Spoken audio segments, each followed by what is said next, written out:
Миний өвөг эцэг болоод маш их баруун аймагтай сайхан дуулдаг, нутаг устан алдартай самбуу гэж хүн байсан.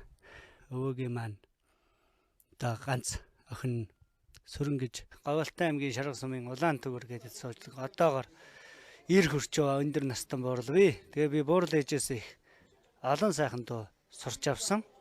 Тэгээ одоо өнөөдрийн энэ дуулж байгаа Эрдэнэ баахан Шарга гэдэг дуу болоод Чингис хааны нэр нь орсон 93 наадам орсон ийм сайхан учир утгатай сайхан уртын дуу байгаамаа.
Orada